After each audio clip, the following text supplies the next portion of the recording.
हम भगवान महात्मा बुद्ध के द्वितीय आर्य सत्य या प्रतीक समुत्पाद की चर्चा करेंगे।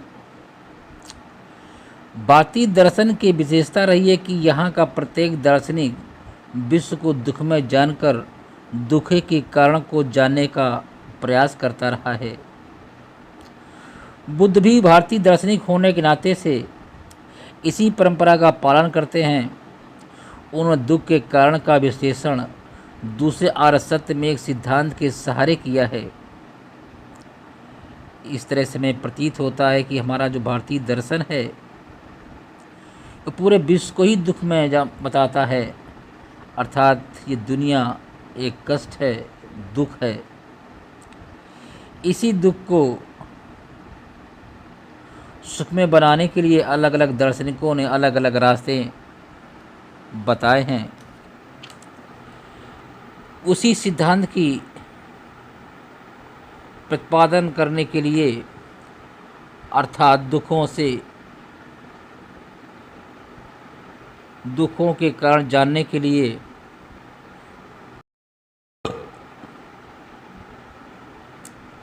अतः प्रत्येक दार्शनिक विश्व को दुख में जानकर दुखों के कारण को जानने का प्रयास किया है।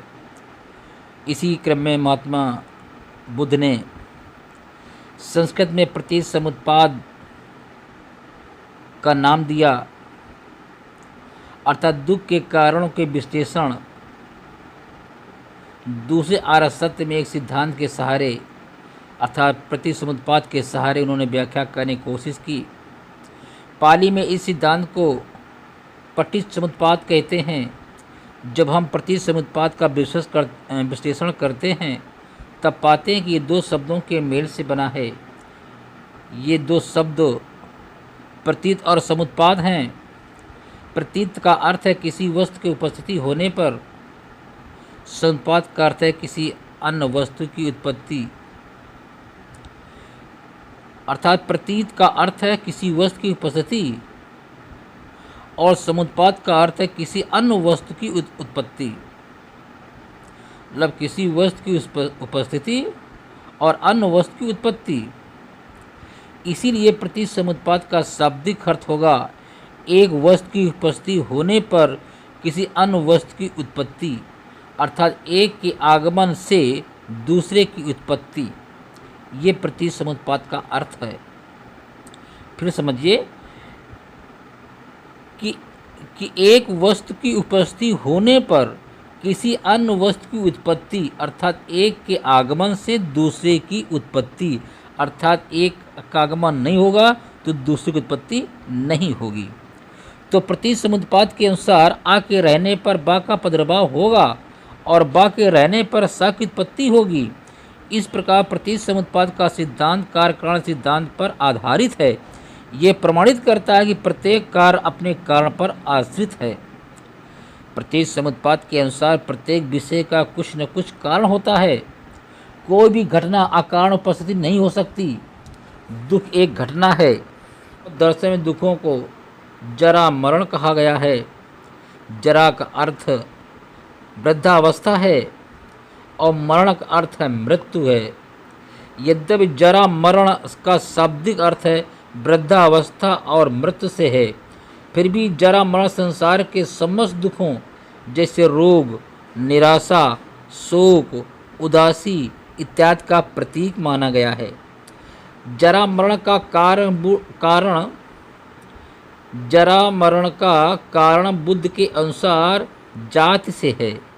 जन्म ग्रहण करना ही जात कहा जाता है।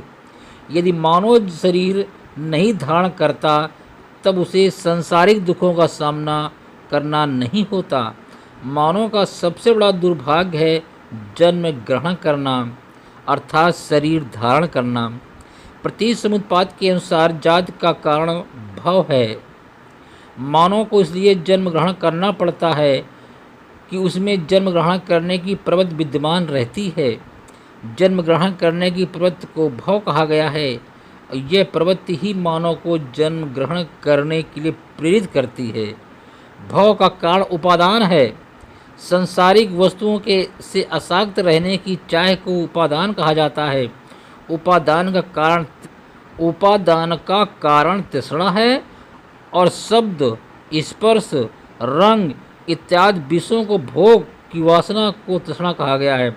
तृष्णा के कारण ही मानव सांसारिक विषयों के पीछे अंधा होकर दिन रात दौड़ता है। तृष्णा का क्या कारण है? तृष्णा का कारण वेदना है। पूर्व इंद्रियानुभूति को वेदना कहा जाता है। इंद्रियों के द्वारा मानव को सुखात्म अनुभूति प्राप्त होती है जो उसकी तृष्णाओं को जीवित रखती है। वेदना का कारण स्पर्श है। इंद्रियों को वस्तुओं के साथ जो संपर्क होता है उसे स्पर्श कहा जाता है। यदि इंद्रियों का विषयों के साथ संपर्क नहीं होता तो इंद्रियानुभूति अर्थात वेदना का उदय नहीं होता। स्पर्श का कारण श्रातन है। 5 ज्ञानेंद्रिय और मन के संकलन को श्रयातन कहा जाता है। 5 ज्ञानेंद्रियों बाह्य इंद्रियां हैं और मन अभ्यंतर इंद्रिय है। ये 6 इंद्रियां ही विषयों के साथ संपर्क ग्रहण करती हैं। 5 ज्ञानेंद्रियां बाह्य ज्ञानेंद्रियां हैं और मन अभ्यंतर इंद्रिय है। ये 6 इंद्रियां ही विषयों के साथ संपर्क ग्रहण करती हैं। यदि इंद्रियां ही नहीं होती तो स्पर्श कैसे होता? श्रयातन का कारण नाम रूप है। मन और शरीर के समूह को नाम रूप कहा जाता है। इंद्रियों का निवास शरीर एवं मन में होता है। 5 बाह्येंद्रियां शरीर में स्थित मानी जाती हैं और 6ठी इंद्रिय मन एक आंतरिक इंद्रिय है। यदि नाम रूप का अस्तित्व नहीं रहता तब तक इन 6 इंद्रियों का प्रादुर्भाव नहीं हो सकता था। नाम रूप का कारण भी प्रतीत समुत्पाद के अनुसार कुछ न कुछ अवश्य होना चाहिए। नाम रूप का कारण विज्ञान कहा जाता है। जब नवजात शिशु माँ के गर्भ में रहता है तब विज्ञान के कारण ही नवजात शिशु का शरीर एवं मन विकसित होता है। यदि गर्भावस्था में विज्ञान का अभाव होता तो संभवतः बालक के शरीर एवं मन का विकास रुक जाता। अब प्रश्न ये है कि विज्ञान का कारण क्या है? विज्ञान का कारण संस्कार हैं। संस्कार का अर्थ है व्यवस्थित रहना। पूर्व जीवन की प्रवृत्ति के रूप में संस्कार को माना जाता है। अतीत जीवन के कर्मों के प्रभाव के कारण ही संस्कार निर्मित होते हैं।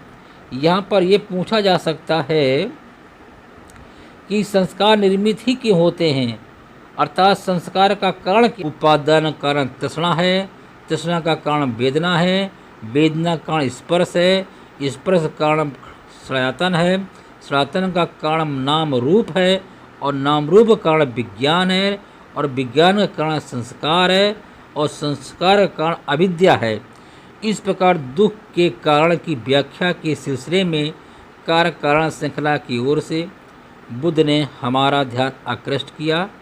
इस श्रृंखला में 12 कड़ियाँ हैं जिसमें जरा मरण प्रथम कड़ी है, अविद्या अंतिम कड़ी है तथा शेष कड़ियों के स्थान दोनों के मध्य आता है। प्रतीत समुत्पाद को अनेक नामों से संबोधित किया जाता है। इस सिद्धांत को द्वादश निदान भी कहा जाता है।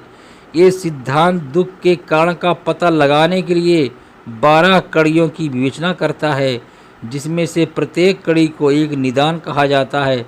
चूँकि निदानों की संख्या 12 है इसलिए इस सिद्धांत को द्वादश निदान कहा जाता है। प्रथम जरा मरण और अंतिम अविद्या को छोड़कर से 10 निदानों को कभी कभी कर्म भी कहा जाता है। इस नाम के अतिरिक्त इस सिद्धांत को संसार चक्र भी कहा जाता है, क्योंकि सिद्धांत इस बात की व्याख्या करता है कि मनुष्य का संसार में आवागमन किस प्रकार होता है। इस सिद्धांत को भाव चक्र भी कहा जाता है, क्योंकि यह सिद्धांत मनुष्य के अस्तित्व के प्रश्न का विचार करता है। इस सिद्धांत को जन्म मरण चक्र भी कहा जाता है, क्योंकि सिद्धांत मनुष्य के जीवन मरण चक्र को निश्चित करता है। इसे धर्म चक्र भी कहा जाता है, क्योंकि धर्म का स्थान ग्रहण करता है। बुद्ध ने स्वयं कहा, जो प्रतीत समुत्पाद का ज्ञाता है वो धर्म का ज्ञाता है। जो धर्म का ज्ञाता है वो प्रतिसमुत्पाद का ज्ञाता है। प्रतिसमुत्पाद की सबसे बड़ी विशेषता यह है कि इसकी 12 कड़ियाँ भूत, वर्तमान और भविष्य जीतने में व्याप्त है, अर्थात भूत, वर्तमान और भविष्य जीवनों में व्याप्त है।